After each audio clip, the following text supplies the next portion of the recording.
This past week, in the holy city of Boston, Massachusetts, a miracle happened not once, but twice.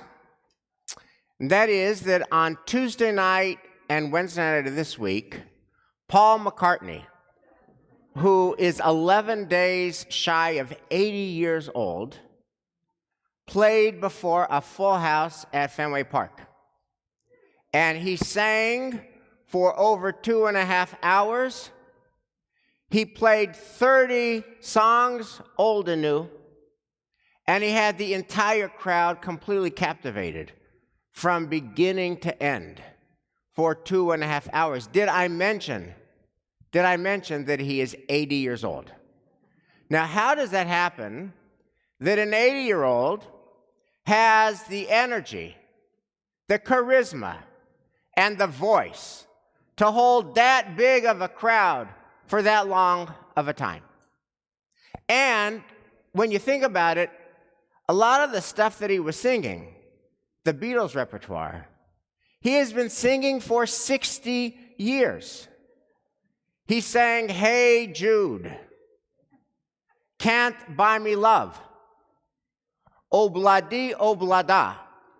I am now going to sing "Obladi Oblada." If you don't know how it goes, here is how it goes. No, please. Okay. Out of love for you, Elias, I won't sing it. But here's my question.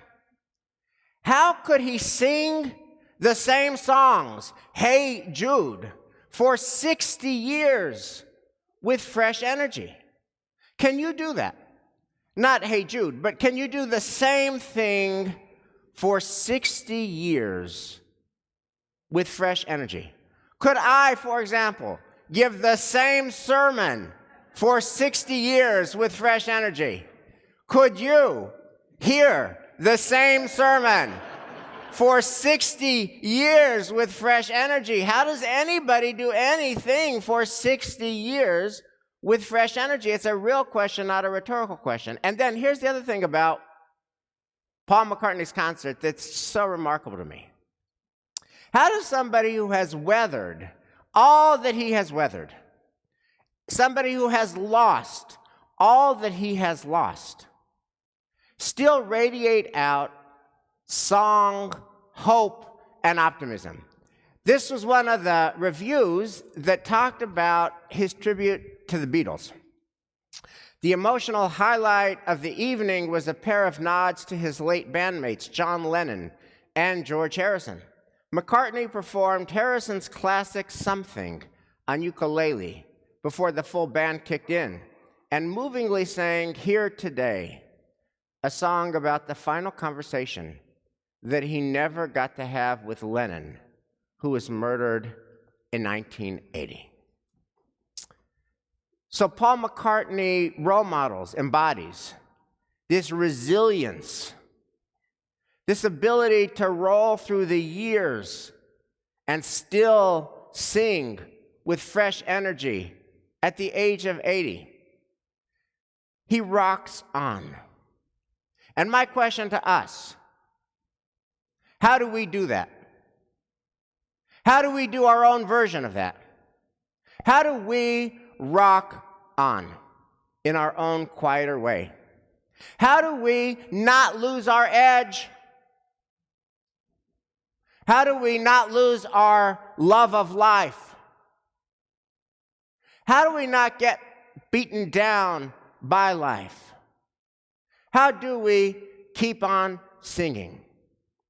Now, the answer to that question, it will not shock you, is found in our weekly Torah portion. Now, at first blush, I admit, it will seem like the weekly Torah portion has nothing to say about Paul McCartney. You will not see the name Paul McCartney in Parshat Naso. And at first blush, it will seem like it has nothing to do with us. But in fact, it has everything to do with Paul McCartney, and it has everything to do with all of us. You remember that the wilderness tabernacle, the Mishkan, was portable. It was composed of a lot of parts. If you want to know what they are, read the second half of the book of Exodus, but there's a lot of them. And they had to get assembled and then disassembled and then carried and then reassembled 42 times, because the Israelites moved 42 times in the wilderness, which meant that they had to be carried 42 times. And our reading today, Naso, speaks of 3 groups of Levites that we might call sacred schleppers. They are Levites who schlepped the tabernacle.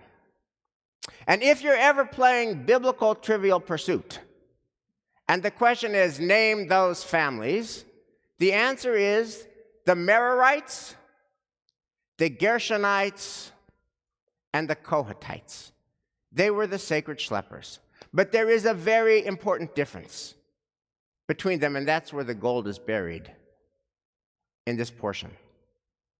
The Merarites and the Gershonites, when they had to schlep the sanctuary, they got to use carts and oxen. By the way, one other benefit of this portion, I always thought that the plural of ox was oxes. 1 ox, 2 oxes, but it's oxen. They used to get carts and oxen. And what they would do is they would take the different parts of the tabernacle and put it on carts, and then the oxen would transport it, would carry it. That's the Merarites and the Gershonites. But the Kohathites had a different deal, because the Kohathites had to carry something that was very heavy and was very holy, the holiest thing, and that was the Aron Habrit, the Ark of the Covenant, which contained the 10 Commandments. And the Torah says specifically the Kohathites did not get oxen and did not get carts, rather, bakotef yisa'u. They had to carry the holiest, heaviest thing on their shoulders. Bakotef yisa'u. Now that is really important, because it teaches us that the most important things in life are both heavy and holy, and you cannot delegate it to somebody else. You have to carry it on your own shoulders. And the Kohathites were schlepping this all the time, and then the Midrash says that a miracle happened for them. They're literally carrying the weight of this tabernacle on their shoulders, and then the Midrash says, Aron nos eyet nosav, that the ark that they were carrying carried them. That is, the things we carry us. The things that we lift us up. And don't we know that in our own lives? That the things that we carry that are really heavy and really hard also carry us. And the things that we lift up that are really heavy and really holy and really hard, that's exactly what lifts us up. We carry, every one of us here, so much. We carry our elderly parents, and that lifts us up. We carry our loved ones who are struggling, and that lifts us up. I sometimes think that everybody here has a PhD in the voice of the people they love most. Meaning that when somebody calls you that you deeply love and you are deeply connected to, and the phone rings, isn't this true? You know from the first syllable that they speak.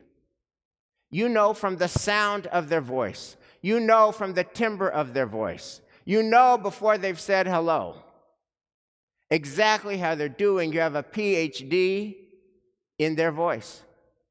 And very often the phone will ring, and we'll pick it up, and we have that PhD, and we know they're not doing great.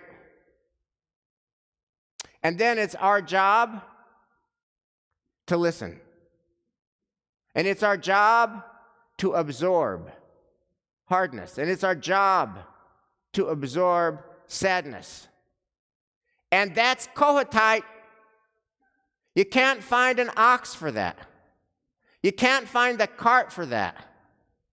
It's on us. It's on our shoulders. It's personal and it's emotional. But where would we be? Where would we be without that?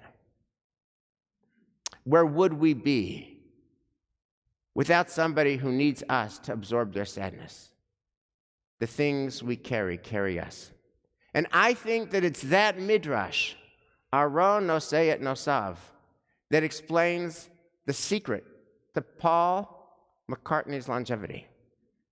He carries a lot. He carries unworldly talent, a generational talent, obviously, both singing and composing.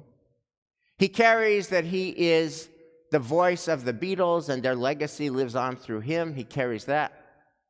He carries this incredible connectivity with millions, not hundreds of thousands, millions of fans in stadiums throughout the world that constantly respond to him. That's just a lot to carry, and that's a lot that carries him. So he's a rock star. That's how he rocks on. The heavy stuff he carries him. What about us who are not rock stars? How do we rock on? And that's what's so very special about this place. Here's the spiritual promise of Temple Emmanuel. And it makes this promise to every person who's a part of this community. Here you can find something heavy and holy to carry that will carry you. Here you can find something heavy and holy to lift up that will lift you up. And this happens every day. The person who makes a Shiva visit and is lifted up. The person who visits somebody who's sick and is lifted up. The person who cooks a meal and delivers it to a friend who's in a rough patch and is lifted up. And we see this in membership Shabbat. The people who are greeters and are the warm face of the synagogue and are lifted up. The people who are connectors and see what they can do to make a shidduch between a new member and Temple Emmanuel as a happy spiritual home. And they are lifted up. In a world that has so much chaotic energy that is not positive, when you walk through 385 Ward Street, you can find something heavy to carry that will carry you. I want to tell you one story about this. This story begins on a cold winter night in 1960s in Hazleton, Pennsylvania. And a young mom named Elsie Cohn had a challenge as Friday night was becoming Shabbat. Elsie and her husband Martin were halachic. They tried to observe Jewish law. And the Sabbath came in November, December, January at 4 o'clock, 4:15. So according to Jewish law, if she's going to light Shabbos candles, she had to light before 4 o'clock, 4:15. You can't light after dark, according to Jewish law. But dinner wasn't going to be till 6 or 7, several hours later. And if she lights candles at 4, there's no candles at 7 for dinner. Halacha said light now, but aesthetics said we need candles. What to do? And Elsie Cohn finds the perfect way to have her cake and eat it too. She finds long Shabbat candles. And those long Shabbat candles she lights at 4, and they continue to burn bright when the family sits down for dinner several hours later. That's the 1960s, Hazleton, Pennsylvania. Roll the film forward. It's now 2000, and her daughter, Sandy Cohn-Thal, is doing the sacred work of membership. And she and her colleagues want to welcome every new member to Temple Emmanuel in a personal way and in a spiritual way. And the team decides they're going to put together a Shabbat box. And in the Shabbat box, Sandy puts long Shabbat candles, which she wraps in a beautiful ribbon. And she puts in the package matchbox that says on one side, Temple Emmanuel, 7 gates, and on the other side, Shabbat Shalom. And creates this care package, which Brian lovingly delivers in person to the home of every new member. And because we've been blessed to have a lot of new members, she needs a lot of these packages. And because she's married to Rick, and because Rick only does math through multiples of 18, she either makes 9 Shabbat boxes or 18 Shabbat boxes. And she has delivered many, many multiples of 18 boxes with long Shabbat candles that come from Hazleton, Pennsylvania in the 1960s. So just step back for a second. There's so much craziness in the world. And Sandy herself is carrying a lot. She's carrying the memory of her childhood in Hazleton. She's carrying the memory of her beloved departed mother, Elsie. She's carrying how do we welcome warmly every new member of Temple Emmanuel in a tangible way that says we care, but the things we carry us, which is why she's been doing this work for 20 years. Which brings us back to Fenway Park on Tuesday and Wednesday night. I am not going to sing Obladi, but I do want to tell you that one of the main songs of the Beatles is just absolutely true. Truer words were never said than "Can't buy me love." It's true. You can't buy love. You can only earn love by carrying heavy, sacred things on your shoulders. And that is what we do right here. Shabbat Shalom.